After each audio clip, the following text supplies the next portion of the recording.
एक कहावत है कि पुलिस का हाथ बहुत लंबा होता है, पर यह कहावत नहीं, बिल्कुल हकीकत है। अपराधी चाहे कितने भी शातिर तरीके से अपने काम को अंजाम दे दे, पुलिस अगर अपने आप पे उतर जाती है तो फिर वो गड़े मुर्दे भी खोद निकालती है। आज की कहानी में भी सेम कुछ ऐसी होता है। एक अपराधी जो अपने काम को अंजाम देने के बाद पुलिस के आंखों में धूल झोंककर बड़ी इत्मीनान से अपने जीवन को व्यतीत कर रहा था। धीरे धीरे लगभग 23 सालों का समय भी गुजर जाता है, पर आखिरकार 23 सालों बाद पुलिस एक दिन अपराधी तक पहुंच ही जाती है। और 23 सालों बाद पुलिस जब इस केस का खुलासा करती है, असलियत जब लोगों को मालूम चलता है, तो इसे सुनने के बाद हर किसी के चेहरे पे मुस्कान की एक लहर दौड़ जाती है। वाकई में दोस्तों, आज की जो कहानी है यह आपको भी हैरान व परेशान कर देने वाली है। नमस्कार, आदाब, मैं हसमुद्दीन और आप देख रहे हैं सफ़र क्राइम तक। आज की जो सच्ची घटना मैं आपको सुनाने वाला हूं, दरअसल ये घटना है उत्तर प्रदेश की। उत्तर प्रदेश का एक ज़िला पड़ता है मथुरा, और इसी मथुरा का एक थाना पड़ता है बरसाना। बरसाना थाने के अंतर्गत एक इलाका आता है नंदगांव, और इसी नंदगांव में एक आश्रम है जिसका नाम है कुंजकुटी। बात कर रहा हूँ मैं 25 जुलाई 2023 के दोपहर के वक्त। कुंजकुटी आश्रम के सामने एक साधु की टोली पहुँचता है, जिसमें टोटल 3 लोग थे। ये तीनों जब कुंजकुटी आश्रम पे पहुँचते हैं, गेट पे बैठे बाबा से कहते हैं कि बाबा, हम काशी विश्वनाथ से आए हैं और यहाँ पे हम कुछ दिन ठहरना चाहते हैं। गेट पे बैठा साधु इन तीनों से इनका नाम पूछता है, जिनमें से एक का नाम है हरिहर नाथ, दूसरे का नाम है कालीनाथ और तीसरे का नाम है महेंद्र नाथ। गेट पे बैठा साधु इन तीनों को आश्रम के अंदर ही नहीं ले जाता है, बल्कि इन तीनों की बेहतर तरीके से देखभाल करता है। 3 से 4 दिन का जब समय गुजरता है, इन तीनों की आश्रम के अंदर जितने भी साधु संत थे, सबसे अच्छा खासा जान पहचान भी हो जाता है। पर उसी आश्रम के अंदर एक और साधु बैठा था, जिसका नाम है भोलेनाथ। भोलेनाथ जिसकी उम्र है लगभग 50 साल के आसपास। दरअसल भोलेनाथ दिन भर धर्म ग्रंथों की पढ़ाई कर रहा था, पर किसी से बातचीत नहीं कर रहा था। ये तीनों भोलेनाथ के पास जाते हैं और जाकर उससे बातचीत करते हैं। कहते हैं कि बाबा, हमें आए हुए 3 दिन हो गया, जब से हम लोग आए हैं तब से आपको देख रहे हैं, आप दिन भर ग्रंथ ही पढ़ते हैं, किसी से कोई बातचीत नहीं करते हैं। सब कुछ खैरियत तो है ना? आपका घर परिवार सब ठीक तो है ना? जैसे ही ये तीनों एक पर एक कई सारे सवाल भोलेनाथ से करते हैं, भोलेनाथ इन तीनों की तरफ देखते हुए मुस्कुराता है और फिर इन तीनों को बिठाता है और फिर इन तीनों से अपनी पहचान बताता है। भोलेनाथ कहता है कि मेरा नाम पद्मचरण है और मैं उड़ीसा का रहने वाला हूँ। पर भोलेनाथ जैसे ही अपनी पहचान बताता है, इन तीनों साधुओं में से हरिहर नाथ अपने पास से एक रिवॉल्वर निकालता है और भोलेनाथ के ऊपर तान देता है और कहता है कि हम आपको गिरफ्तार कर रहे हैं। गिरफ्तार की बात जैसे ही कहता है, भोलेनाथ इन तीनों से पूछताछ करता है कि तुम लोग हो कौन। इस पे हरिहर नाथ कहता है कि मैं सूरत शहर के क्राइम ब्रांच से एएसआई सहदेव हूँ और ये दोनों मेरे सहयोगी है, जिसमें से दूसरे का नाम है जनार्दन और तीसरे का नाम है अशोक जो हेड कांस्टेबल है। जब ये तीनों भोलेनाथ के ऊपर रिवॉल्वर तानते हैं, वहाँ आश्रम में जितने भी साधु संत थे, इस तरह का जब नज़ारा देखते हैं, पूरे आश्रम में खलबली मच जाता है। सारे साधु संत इन तीनों से भोलेनाथ के बारे में पूछताछ करते हैं कि आखिरकार भोलेनाथ ने किया क्या है। इस पे एएसआई सहदेव बताते हैं कि दरअसल इसका नाम भोलेनाथ नहीं है, बल्कि इसका नाम पद्मचरण है। दरअसल आज से ठीक 23 साल पहले साल 2001 में सूरत शहर में इसने एक व्यक्ति की हत्या किया है और तब से पुलिस इसकी तलाश कर रही है। जैसे ही हत्या के बाद वहाँ के साधु संत सुनते हैं, कोई भी साधु संत भोलेनाथ का बचाव नहीं करता है। एएसआई सहदेव अपने टीम के साथ पद्म को अपने कस्टडी में लेकर के सूरत शहर के अपने थाने में पहुँच जाते हैं और फिर अपने थाने में ला करके पद्म से उस व्यक्ति की हत्या के बारे में पूछताछ करते हैं। पुलिस जब पद्म से उस व्यक्ति की हत्या के बारे में पूछताछ करती है, पद्म भी बिना किसी शक्ति दबाव के तुरंत ही अपनी सच्चाई कबूल कर लेता है। पर पद्म जब इस हत्या की पूरी कहानी बताता है, तो वाकई में इसे सुनने के बाद किसी को भी अपने कानों पे यकीन ही नहीं होता है। पद्म जो कि उड़ीसा प्रदेश के जिला गंजाम के अंतर्गत श्री राम नगर का रहने वाला है। पद्म के घर में उसके माता पिता के अलावा उसके भाई बहन भी है। दरअसल इस कहानी की शुरुआत होती है साल 2001 में। पद्म के पिता बेहद ही गरीब परिवार से हैं, बड़ी मुश्किल से अपने बच्चों की परवरिश करते हैं। लेकिन पद्म जैसे ही जवानी के दहलीज पे कदम रखता है, पद्म अपने घर की जिम्मेदारी अपने ऊपर ले लेता है और फिर एक नौकरी की तलाश में सूरत शहर में चला जाता है। पदम जब सूरत शहर में पहुंचता है, पदम पढ़ा लिखा नहीं था, इसलिए उसे एक बेहतर नौकरी नहीं मिल पाती है। इसीलिए पदम गांधी चौराहे पे भजिया का एक ठेले लगा देता है। पदम जब भजिया का ठेले लगाता है, इस ठेले से अच्छा खासा पैसा कमाने लगता है और फिर शांति नगर सोसाइटी में एक किराए का कमरा ले लेता है। वहीं पर रहकर अपना ठेला चलाना शुरू कर देता है। धीरे धीरे जब समय गुजरना शुरू होता है, पदम जो भी पैसा कमाता है अपने खर्च के लिए रख लेता है और बाकी सारा पैसा अपने घर पे भेज देता है। पर जैसे ही कुछ महीने का समय गुजरता है, एक दिन पदम की मुलाकात रजनी से होती है।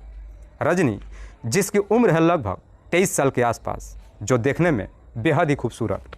दरअसल रजनी भी पदम के ही सोसाइटी की रहने वाली है। पदम जब पहली बार रजनी को देखता है तो रजनी की खूबसूरती देख पहली नज़र में उसे अपना दिल दे बैठता है। उसके बाद से पदम जब भी अपने घर आता है, अक्सर रास्ते में उसकी मुलाकात रजनी से होती है। पदम जब भी रजनी को देखता है, उसके तरफ अजीब निगाहों से देखता है। इस तरह की निगाहें देखकर रजनी को भी समझने में देर नहीं लगता है कि पदम उसे चाहने लगा है। आखिरकार एक दिन मौका निकालकर पदम अपनी दिल की बात रजनी से कह देता है। पदम जैसे ही अपने प्यार का इजहार रजनी से करता है, रजनी भी पदम के प्यार को एक्सेप्ट कर लेती है और फिर पदम और रजनी के बीच में प्रेम प्रसंग शुरू हो जाता है। दोनों के बीच में जब प्रेम प्रसंग शुरू होता है, दोनों एक दूसरे से मुलाकात ही नहीं करते हैं, बल्कि पदम रजनी के ऊपर ढेरों सारा पैसा भी खर्च करने लगता है। जैसे ही दोनों के प्यार का परवान चढ़ता है, पदम रजनी से शादी करने का सोच लेता है और आखिरकार एक दिन रजनी से कहता है कि मैं तुमसे शादी करना चाहता हूँ। शादी का प्रपोजल जैसे ही रजनी के सामने रखता है, रजनी भी पदम से शादी करने के लिए तैयार हो जाती है। उसके बाद से पदम अपनी शादी की तैयारी ही नहीं करता है, बल्कि पैसा भी इकट्ठा करने लगता है। पर जैसे ही कुछ दिन का और समय गुजरता है, पदम एक दिन जब मार्केट में जाता है तो उसी मार्केट में रजनी को देखता है। दरअसल रजनी एक लड़के के हाथ में हाथ मिलाकर मार्केट में घूम रही थी। पदम जैसे इस तरह की नज़ारा देखता है, पदम को अपनी आंखों पे यकीन ही नहीं होता है। पदम गुस्से में एकदम से आग बबूला हो उठता है। पदम वहाँ पे तो रजनी को कुछ नहीं कहता है, लेकिन जैसे ही शाम का वक्त होता है, पदम शाम के वक्त जाकर के रजनी से मुलाकात करता है और उस लड़के के बारे में पूछताछ करता है। तो रजनी कहती है कि उस लड़के का नाम विजय सचीदार है। दरअसल मैं विजय से बेइंतहा मोहब्बत करती हूँ और मैं उसी से शादी करना चाहती हूँ।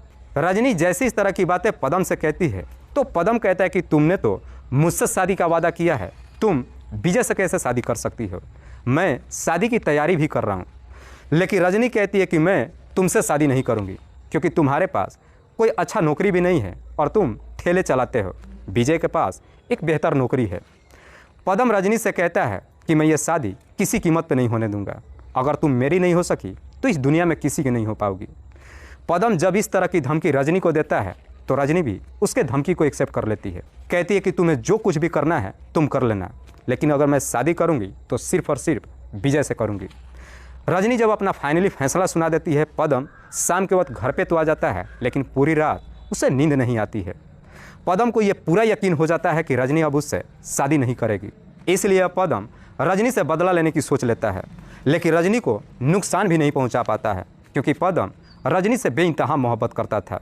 पदम को लगता है कि विजय की वजह से रजनी उससे शादी नहीं कर रही है। अगर विजय ही इस दुनिया में नहीं रहेगा तो रजनी जरूर उससे शादी कर लेगी। इसीलिए अब पदम विजय को इस दुनिया से हटाने का तय कर देता है। 3 सितंबर 2001 को पदम विजय से मुलाकात करता है और उससे बातचीत करने के लिए उधना थाना क्षेत्र के खाड़ी में लेकर के जाता है। विजय को जब वहाँ पर लेकर के जाता है तो पदम विजय से कहता है कि मैं तुमसे पहले रजनी से प्यार करता हूँ और मैं उसी से शादी करना चाहता हूँ। दरअसल तुम्हारी वजह से रजनी मुझसे शादी नहीं कर रही है। अगर तुम रजनी को छोड़ दोगे तो शायद रजनी मुझसे शादी कर लेगी। लेकिन रजनी को छोड़ने की बात जब कहता है, विजय रजनी को छोड़ने के लिए तैयार नहीं होता है और फिर इसी बात को लेकर के विजय और पदम के बीच में झगड़े तकरार शुरू होता है। जैसे ही दोनों के बीच में झगड़े तकरार शुरू होता है, पदम इस प्रकार से गुस्से में आ जाता है कि वहीं पे विजय की गला दबाकर हत्या कर देता है। विजय जैसे ही इस दुनिया को छोड़ के चला जाता है, उसके बाद से पदम सीधे उड़ीसा अपने घर पे पहुंच जाता है। अगले दिन तक भी जब रजनी की विजय से बातचीत नहीं हो पाती है, विजय का जब कहीं कुछ पता नहीं चलता है, आखिर रजनी जाकर नज़दीकी थाने में उसकी गुमशुदगी का रिपोर्ट दर्ज करा देती है। 4 सितंबर 2001 को जब उसका गुमशुदगी का रिपोर्ट दर्ज कराती है, 4 सितंबर को ही इधर विजय का डेड बॉडी बरामद हो जाता है। विजय का जब डेड बॉडी बरामद होता है, पुलिस इस बारे में रजनी से पूछताछ करती है। पुलिस जब रजनी से पूछताछ करती है तो रजनी भी पदम का ही नाम बता देती है। पुलिस पदम के नाम पे नामजद मुकदमा दर्ज करती है और फिर पदम की तलाश करना शुरू कर देती है। पुलिस पदम की तलाश करते हुए उड़ीसा उसके घर तक पहुंच जाती है। जब उसके घर पे पहुंचती है तो उसके घर पे पदम के पिता से मुलाकात होती है। पुलिस जब पदम के पिता से पूछताछ करती है तो पदम के पिता कहते हैं कि पदम एक रात के लिए यहाँ पे आए तो था, लेकिन अगली सुबह न जाने कहाँ चला गया। दरअसल पदम वहाँ से अब अपने आप को बचाने के लिए उत्तर प्रदेश के मथुरा में कुंजकुटी आश्रम में चला जाता है और वहीं पे साधु के भेष में रहने लगता है। इधर पुलिस पदम की हर जगहों पर तलाश करती है, पर पुलिस को जब पदम कहीं भी नहीं मिलता है, आखिरकार इस केस की फाइल को बंद कर दी जाती है। धीरे धीरे समय गुजरना शुरू हो जाता है, पर जैसे ही साल 2023 आता है, सूरत शहर में पुलिस कमिश्नर विनोद कुमार तोमर जितने भी पुरानी फाइलें बंद पड़ी थी उन सबको खोलते हैं, जिसमें पदम की भी फाइलें खुल जाती है। पदम की फाइल को एएसआई सहदेव के हवाले करते हैं। सहदेव अपने टीम के साथ पदम की तलाश करना शुरू कर देते हैं। सहदेव पदम की तलाश करते हुए उड़ीसा में पहुंच जाते हैं और कैसे भी करके पदम के पिता का मोबाइल नंबर हासिल कर लेते हैं। पदम के पिता का मोबाइल नंबर जैसे ही मिल जाता है, उसका डिटेल्स निकालते हैं और उसी डिटेल्स में आखिरकार पदम का भी मोबाइल नंबर मिल जाता है। जैसे ही पदम का मोबाइल नंबर मिल जाता है, पुलिस उसके मोबाइल से लोकेशन ट्रेस करती है। तब मालूम चलता है कि पदम का लोकेशन उत्तर प्रदेश के मथुरा के आसपास दिखाई देता है। उसके मोबाइल के लोकेशन के हिसाब से आखिरकार पुलिस साधु के भेष में कुंजकुटी आश्रम में पहुंच जाती है और जैसे ही 3-4 दिन का समय गुजरता है, पुलिस तलाशते तलाशते आखिरकार पदम के पास पहुंची जाती है। वाकई में पदम जब अपनी पूरी कहानी बताता है तो पुलिस पहले पदम को जिला अदालत में पेश करती है और फिर वहां से जेल भेज देती है। दोस्तों, इस पूरी घटना के बारे में आप क्या सोचते हैं? आप अपनी राय हमें कमेंट बॉक्स में ज़रूर दीजिएगा। तब तक के लिए जय हिंद, जय भारत।